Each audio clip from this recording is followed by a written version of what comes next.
السلام علیکم۔ امید ہے ناظرین آپ سب خیریت سے ہوں گے۔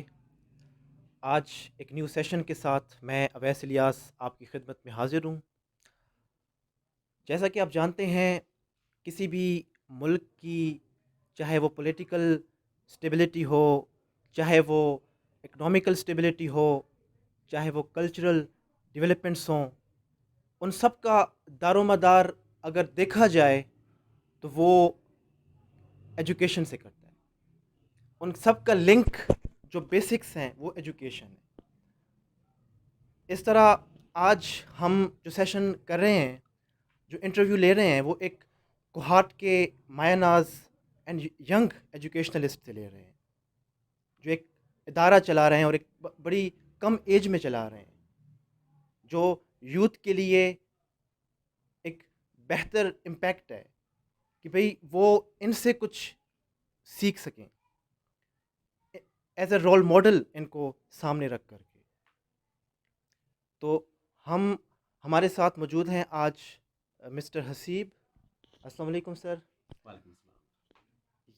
تو سر کائنڈلی آپ جو ہیں تو اپنا تعارف کرائیے گا، چونکہ آج کا ہمارا جو سیشن ہے وہ ایجوکیشن سے ریلیٹڈ ہے، تو ہم نے کہا کہ چلیں آپ سے مل کے جو ہے تو کچھ اوپینینس بہتر آپ سے لیں اور اپنے ویورز کو، اپنے یوتھ کو کچھ نیا ہم بتا سکیں، تاکہ وہ آپ سے اور آپ جیسے بہتر ایجوکیشنلسٹ سے بہتر گائیڈنس لے سکیں۔ تو سر کائنڈلی آپ سب سے پہلے اپنا تعارف کرائیے اور پھر جو ہے تو فردر ہم ڈسکشن کریں گے۔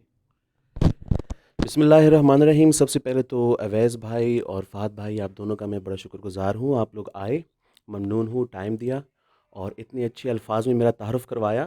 اصل میں ہوتا ہے اس طرح ہے نا کہ یہ جو ایجوکیشنسٹ ہوتا ہے یہ ایک بڑا اہم فیلڈ ہے، کیونکہ بقائے جتنی فیلڈز نکلتی ہیں، چاہے ڈاکٹر ہے، انجینئر ہے، چاہے وہ CSS آفیسر ہے، پولیس والا ہے، جج ہے، جو بھی ہے وہ یہیں سے ہی اس کی نشو و نما بیچ یہیں سے لگتا ہے۔ تو ایجوکیشنسٹ جو ہے وہ تمام پروفیشن کی ماں ہے، ایک قسم کا جو ایجوکیشنسٹ ہوتا ہے وہ تمام پروفیشن کی اپیاری کرتا ہے، ان کا بیج بوتا ہے، ان کو پانی دیتا ہے۔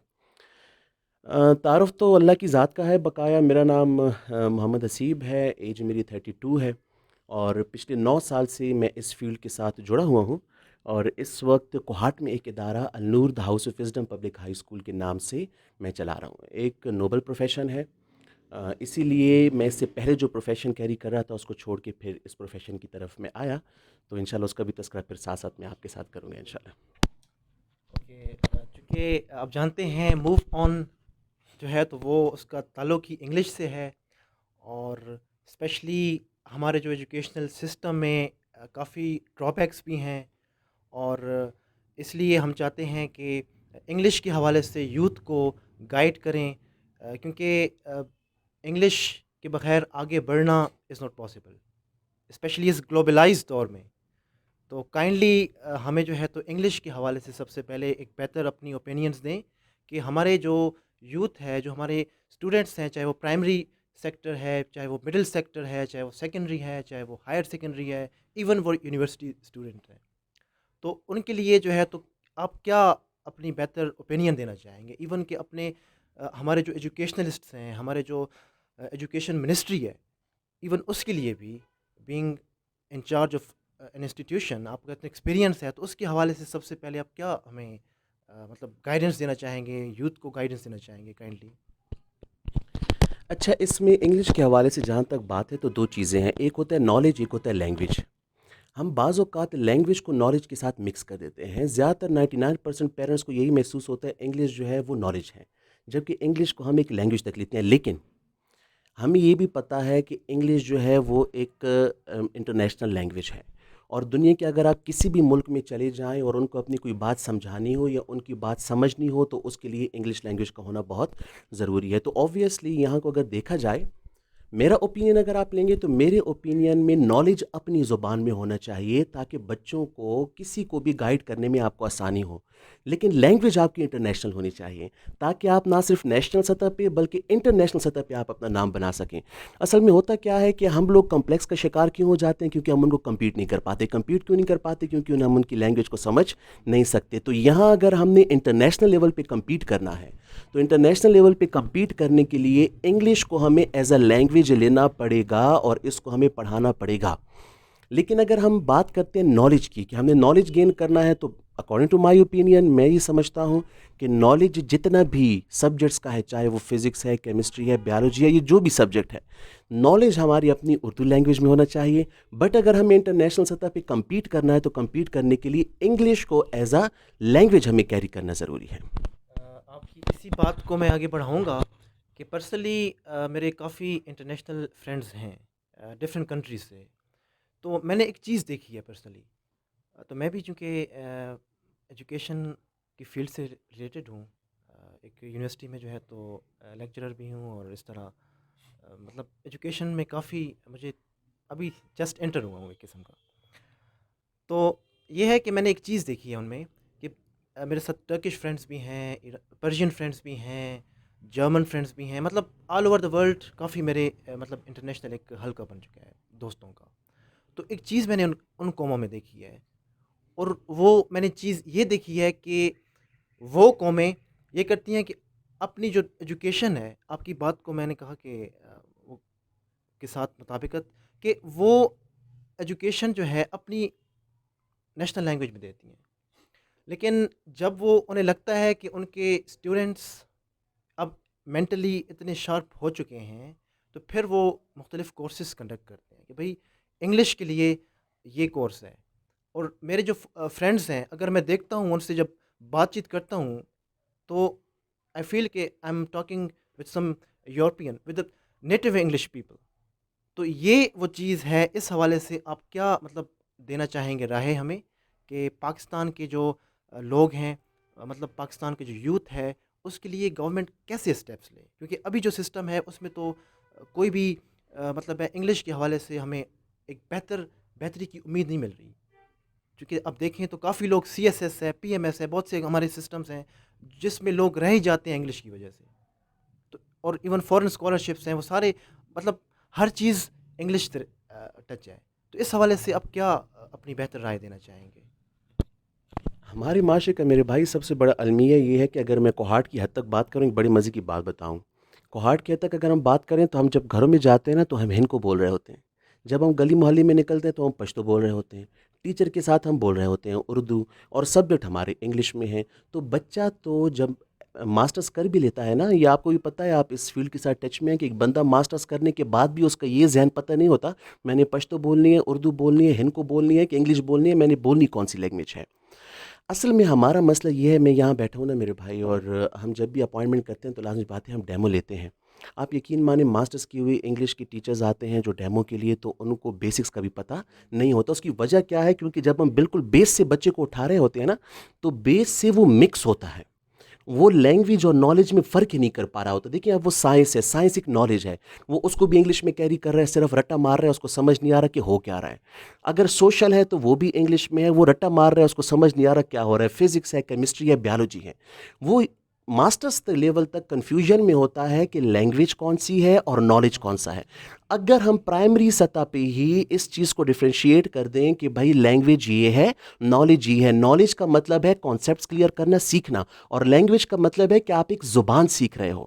تو جب یہ دونوں چیزیں ہم مکس کرنا بند کر دیں گے تو آٹومیٹیکلی ہمیں پتہ چل جائے گا کہ لینگویج کی بیس کیا ہوتی ہے، اس کو گرامر کے تھرو کس طرح لے کر چلنا پڑتا ہے. جب یہ چیز ہماری کلیئرٹی آ جائے گی تو خود بخود ہماری لینگویج ڈیولپ ہونا شروع ہو جائے گی. ادروائز اگر صرف پیرنٹس اس بات پہ خوش ہوں گے کہ میں بچے کو انگلش لینگویج اسکول میں بھیج رہا ہوں، گھر میں آ کے وہ پھر پشتو میں بات کر رہا ہے، اور رات کو وہ باتیں ابو سے ڈانٹ بھی پشتو میں سن رہا ہے، امی سے اردو میں ڈانٹ سن رہا ہے، محلے میں وہ باتیں کسی اور لینگویج میں کر رہا ہے، تو یہ کنفیوژن جب تک ختم نہیں ہوگی تب تک ہمارے بچوں کے لیے چیز پاسبل نہیں ہوگی. تو ہمیں بیسیکلی اسی چیز پہ کام کرنا پڑے گا کہ لینگویج کو پورے ایک ڈپارٹمنٹ کے طور پہ لے کے جانا پڑے گا تاکہ اور سبجیکٹ اس کے ساتھ مکس نہ ہوں اور بچے اس کو ایز اے لینگویج لے سکے. انگلش کے حوالے سے تو آلموسٹ چونکہ ٹائم کی کمی ہے تو مجھے لگتا ہے کہ کافی تھا، اور لوگوں کو کافی ایک بہتر آپ نے جو بیسک پوائنٹ دے دیا ہے، کنسیپچول پوائنٹ دے دیا ہے، تو امید ہے کہ اس سے کافی کچھ گین کر سکیں گے. فائنلی اینڈ پہ یہی کہوں گا کہ کائنڈلی ہمیں تھوڑا سا ایجوکیشنل سسٹم کے حوالے سے بھی بتا دیں کہ یہاں پر کون سے اس کے ڈرا بیکس ہیں، اور اس میں کن کن مطلب بیٹر سجیشنس کی ضرورت ہے آپ کے حوالے سے. کیونکہ اس وقت اگر پرائیویٹ سیکٹر کو دیکھیں تو بہت شدت سے پھیل گیا ہے، اور جو گورنمنٹل اسکولز ہیں تو وہ بہت پیچھے جا رہے ہیں. اس کی بنیادی وجہ کیا ہے؟ اچھا، بچوں کے حوالے سے جو آپ نے بات کی ہے تو میرے ذہن میں حضرت علی رضی اللہ تعالیٰ عنہ کا ایک کال آیا ہے۔ حضرت علی رضی اللہ تعالیٰ عنہ کہتے ہیں کہ بچے کو بڑا کرنا ہے تو اس کو 3 سٹیپس میں بڑا کریں۔ 1 سال سے لے کر 10 سال تک کا جو بچہ ہے اس کے آپ خدمت گار بن جائیں، اس کی خدمت کریں، اس کو پیار دیں، لاڈ دیں، کھلائیں، اس کی مطلب خدمت کریں، اس کو سخت بات نہیں کرنا، اس کو کوئی ہارش ورڈز یوز نہیں کرنے، اس کی کیپیسٹی سے زیادہ اس پہ برڈن نہیں ڈالنا۔ دوسرے سٹیپ میں 10 سال سے لے کر 20 سال تک کی عمر کا جو بچہ ہوتا ہے اس کے آپ حاکم بن جائیں، اور 20 سال سے 30 سال تک کا جو بچہ ہوتا ہے اس کے آپ دوست بن جائیں۔ 3 سٹیپ میں بچے کو بڑے کریں، مسائل ختم ہو جائیں گے۔ ہمارا مسئلہ بیسک یہ ہے نا، پیرنٹس کے لیے یہ سجیشن ہے، اور جہاں پہ ہم پھر پرائیویٹ اسکول ہوں کہ سرکاری اسکول ہوں، گورنمنٹ کے اسکول ہوں یا پرائیویٹ اسکول ہوں، ہمیں مسئلہ کہاں پہ آتا ہے؟ ہمیں مسئلہ یہ آتا ہے کہ ہم پہلا سٹیپ چھوڑ کے 2 سٹیپس میں بچوں کو بڑا کرتے ہیں۔ 1 سال سے لے کر 10 سال تک کے بچے کے حاکم بن جاتے ہیں۔ اکثر آپ نے دیکھا ہوگا اس عمر میں پیرنٹس جو بچوں پہ حکم بھی چلا رہے ہوتے ہیں، سختی بھی کر رہے ہوتے ہیں۔ 10 سال سے 20 سال تک کے بچے کے دوست بن جاتے ہیں۔ وہ موبائل مانگ رہا ہے، اس کو موبائل مل رہا ہے، وہ بائک مانگ رہا ہے، اس کو بائک مل رہا ہے۔ میرے پاس اکثر پیرنٹ آتے ہیں، 2 دن پہلے کا ایک چھوٹا سا واقعہ میں آپ کے ساتھ شیئر کروں۔ میرے پاس ایک والد آئے ہیں، بیٹھے ہیں، مجھے کہتے ہیں یار اسیب ایک بہت بڑا مسئلہ ہے۔ میں نے کہا بھائی کیا ہوا، کیا مسئلہ ہے آپ کو؟ کہتے ہیں میرا بیٹا ہے 8 کلاس میں۔ میں نے کہا جی پھر کیا ہوا؟ کہتے ہیں وہ ویلنگ کرتا ہے، جمعے کے دن شاید کہیں بائی پاس پہ کوئی ایکٹیویٹی ہوتی ہوگی تو وہ ویلنگ کرتا ہے۔ یار اسے بلا کے اس کو کہو، اس سے کہو کہ یار یہ نہ کیا کرو، اسے منع کرو۔ میں نے اس بچے کو بلایا، بچہ جب آیا تو میں نے اس بچے کو کہا، میں نے کہا بیٹا ویلنگ کتنی سپیڈ میں کرتے ہو؟ کہتے ہیں جی 50-60 کی سپیڈ میں کرتے ہو۔ میں نے کہا بیٹا 100 کی سپیڈ میں کر۔ ہفتے میں کتنے دن جاتے ہو؟ کہتے ہیں 1 دن۔ میں نے کہا پورا ہفتہ جا، اور جس دن تو پورا ہفتہ جائے گا اگلے ہفتے کی چھٹی میں بغیر کچھ کہہ دوں گا۔ خیر وہ بچہ تو چلا گیا، لیکن اس کے والد کافی کنفیوز ہوئے۔ اب میری طرف دیکھتے، اور یہ میں سچا واقعہ آپ سے شیئر کر رہا ہوں، 2-3 دن پہلے کی بات ہے۔ میری طرف دیکھے، کہتے ہیں سر ہم نے تو آپ کو کہا تھا کہ مسئلہ یہ ہے کہ وہ اس کو منع کریں، آپ نے تو اس کو یہ اور بھی شے دے دی۔ میں نے کہا بھائی یہ بات بتائیں، اس کو بائک لے کے کس نے دیا؟ کہتا ہے میں نے۔ پیٹرول کے پیسے کس سے دیے ہیں؟ کہتا ہے میں نے۔ میں نے کہا رات کو 11 بجے آتے آپ پوچھتے ہو؟ کہتے ہیں میں نہیں پوچھتا۔ میں نے کہا پھر اسباب آپ دے رہے ہو، نتیجے کا رزلٹ جو ہے وہ مجھ سے مانگ رہے ہو؟ ایسا ہوتا نہیں ہے۔ بچہ پہلے ماں کی گود، باپ کی انگلی، اس کے بعد وہ محلے میں نکلتا ہے، محلے کے بعد گورنمنٹ کی ذمہ، چوتھے نمبر پہ وہ اسکول میں آتا ہے۔ اگر ماں باپ ذمہ داری نہیں نبھا رہے، گلی محلے کی ذمہ داری نہیں نبھا رہے، گورنمنٹ اپنی ذمہ داری نہیں نبھا رہی، اور ساری ایکسپیکٹیشن اگر آپ اسکول سے لگائیں گے تو بہت مشکل ہوگا۔ ان سے ہم پوچھتے ہیں جی وہ ضد کر رہا تھا، وہ ضد کر رہا تھا میں نے بائک لے کے دے دی، وہ ضد کر رہا تھا میں نے پیٹرول۔ تو بھائی حضرت علی رضی اللہ تعالیٰ عنہ کا قول ہے کہ 10 سال سے 20 سال تک کے حاکم بنو۔ اگر وہ کوئی بری بات کر رہے ہیں تو اس سے بزور بازو روکنا پڑے گا آپ کو۔ تو یہ ایک پیرنٹس کے لیے سجیشن ہے، تب جا کے پرائیویٹ اسکول کی مسائل جو ہے وہ ختم ہوں گے۔ اور دوسری اور آخری کویشچن آپ کا تھا کہ گورنمنٹ اسکولز جو ہیں وہ ذرا سکڑ رہے ہیں اور پرائیویٹ اسکول جو ہیں وہ پھیل رہے ہیں، اس کی کیا وجہ؟ دیکھیے میرے بھائی، اس کا آسان جواب یہ ہے کہ گورنمنٹ کے ٹیچر جو ہیں وہ محنت نہیں کرتے، وہ جی چراتے ہیں۔ لیکن اس کا اصل جواب یہ ہے کہ گورنمنٹ اسکول کے جو ٹیچرز ہیں ان کی مسائل اتنے ہیں کہ ایک کلاس میں 80 بچہ بیٹھا ہوتا ہے، پھر مار نہیں پیار ہے۔ آپ بچے کو تھوڑا سا شاؤٹ کر کے بھی اس کی نصیحت کرو نا، تو نصیحت کرنے کے بعد، میں نے کل کا واقعہ ہے، ہمارے سامنے نمبر 1 اسکول ہے، یہاں پولیس آئی، کیا ہوا؟ 4 بچوں نے کمپلین کی ہے۔ کیوں کی ہے؟ ہمیں بڑے بالوں پہ ٹیچر نے ٹوکا ہے، وہ جا کے پولیس میں کمپلین کر رہے ہیں۔ ایک کلاس میں 80 بچہ آپ نے بٹھا دیا، ٹیچر کی بات آپ سنتے نہیں ہیں، مانیٹرنگ والوں سے ان کی آپ انسلٹ کرواتے ہیں، بچے کو وہ کچھ کہیں تو وہ جا کے ان پہ کمپلین کرتے ہیں۔ تو گورنمنٹ اسکول کا تو حالت تب تک نہیں سدھرے گی جب تک 2 چیزیں نہ ہوں۔ پہلی چیز یہ ہو کہ یہ قانون لاگو کر دیا جائے کہ ایک کلاس میں 30 سے زیادہ بچہ نہیں بیٹھے گا، اور دوسرا جس ٹیچر کا رزلٹ اچھا ہوگا اس کی پروموشن ہوگی، نہیں ہوگا ڈیموشن ہوگی۔ آپ اسکول چکر نہ بھی لگائیں، ٹیچر کو پتہ ہے کہ میں نے آگے کارکردگی دکھانی ہے تو میری پروموشن ہوگی۔ پرائیویٹ اسکول کیوں پھیل رہے ہیں؟ کیونکہ پرائیویٹ اسکولوں نے یہ 2 قانون لاگو کر دیے ہیں۔ پہلا قانون انہوں نے یہ لاگو کر دیا ہے کہ ایک کلاس کی اسٹرینتھ 30 سے 35 ہوگی، جو پرسنل میں اپنی بات کر رہا ہوں، اور دوسرا قانون یہ لاگو کر دیا ہے جو پرفارم کرے گا وہ آگے جائے گا، جو سٹاف ممبر پرفارم نہیں کرے گا تو اس کی ترقی آگے نہیں ہوگی۔ تو بیسیکلی یہ 2 چیزیں ہیں، انسینٹیوز ہوتے ہیں اور فیسلٹیز ہوتی ہیں جو ایک ادارے کو آگے لے کے جاتے ہیں۔